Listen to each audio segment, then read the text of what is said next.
Hi everyone, this video shows you the ship setup for my Romulan tech officer. I am flying in the Kremin Imperium and the build relies on speed and minimal threat in order to get through an ISA with as few heals as possible. The build can handle up to 50% of the incoming threat, but it's really more comfortable below 20%, even lower if you can. First, let's have a look at the gear. I'm running Coalition Disruptors up front with the addition of the Terran Beam. At the back, more Cultists with the addition of the assimilated set, including the Cutting Beam. The mods on the bulk of your beams should all be the same, but they can be any combination of crit D, damage, and pen. I followed that basic rule and literally just got the most economical Coalition Disruptor beams I could find on the exchange at that time. Even after the balance, the Iconian 4-piece set is hard to beat.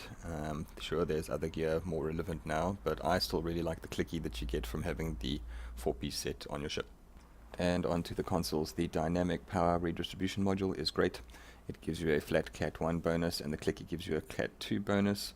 Cat 1 bonuses affect your base damage, and then Cat 2 is a damage multiplier.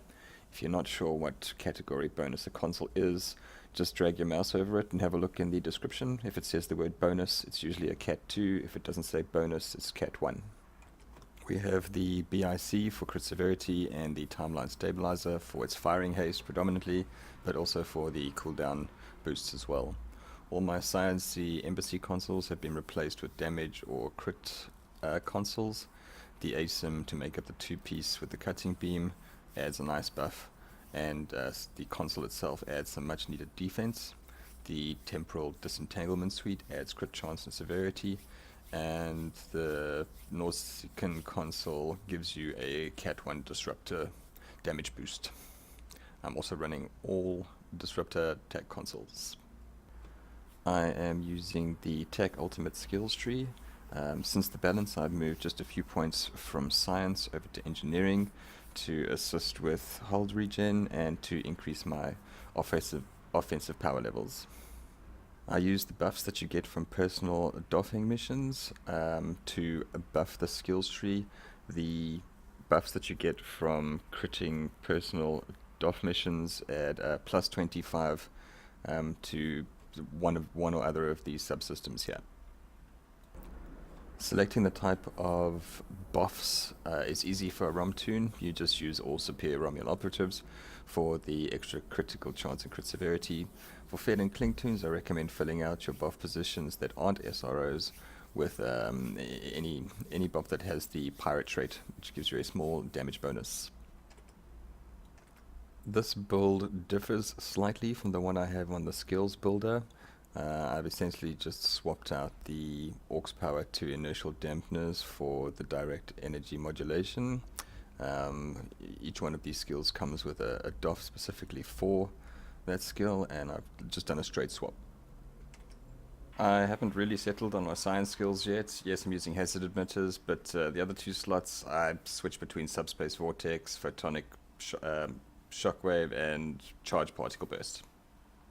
For heals, I use hazard emitters, I have engineering team, and then I use the reactive armor catalysts.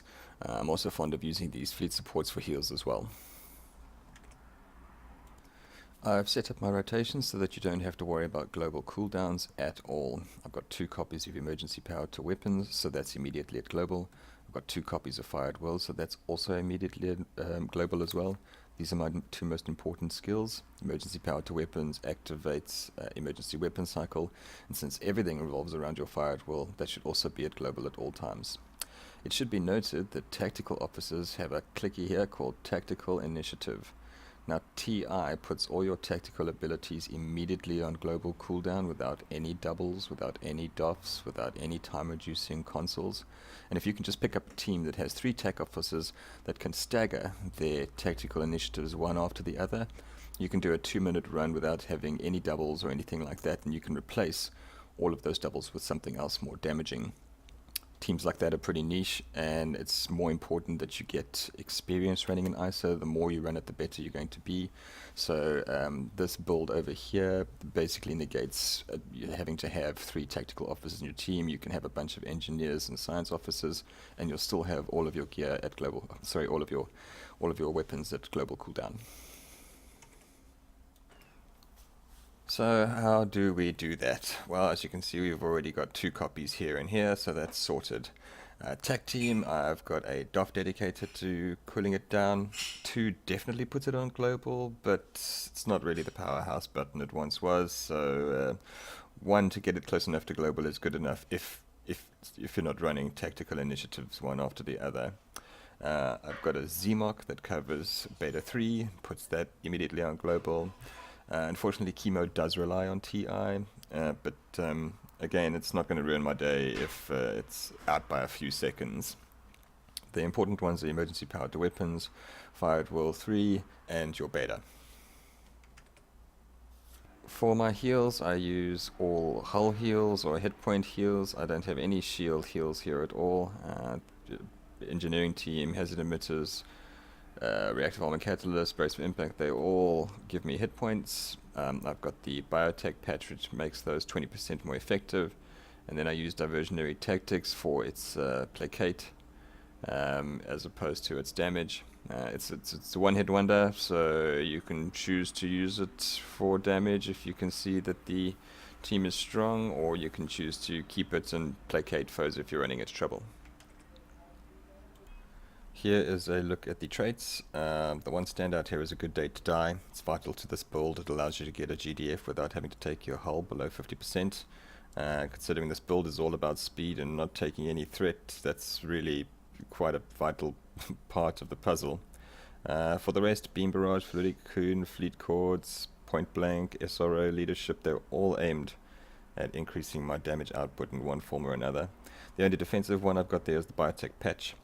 Basically, that is just a 20% boost to any of the skills I'm already running, like hazard emitters, brace for impact, reactive armor catalyst, anything that says hit points in the description, it adds 20% hit points into that statistic. For the Starship traits, we're running Emergency Weapon Cycle for the Weapons Haste, Hands-On for the cooldown, Supremacy to increase the power levels, Invincible because this build is prone to insta-deaths, so yeah, you need to find a way around that. And the Improved Critical Systems, which gives you a buff to your crit chance and crit severity. For the Space Reputation, I'm running Enhanced Armor Penetration, the Orcs Power Configuration Offense, Advanced Targeting Systems Precision, and Tactical Advantage, because they have now changed that to be more useful. And onto the DOFs, we've already had a quick look at these already, but ZMOC obviously for the beta cooldown. We've got Lyrene for the damage, the Cat 1 damage buff. I've got 1 con officer for tech team, 2 crit severity DOFs, and then Fermin or Marion Francis Delmar, who works in conjunction with direct energy modulation, and this offers you quite a resistance to weapon subsystem drain. Before we finish this video, I've completely forgotten to mention that my specializations are primary intel and strategy as the secondary one. So that's a look at the ship in its entirety. Please watch the run. I'll explain to you how I've put all of this to practice so that you can achieve 100+ in ISA. Thank you very much for watching. Feel free to leave comments below. If you would like me to answer any questions, you can find me in-game at my handle.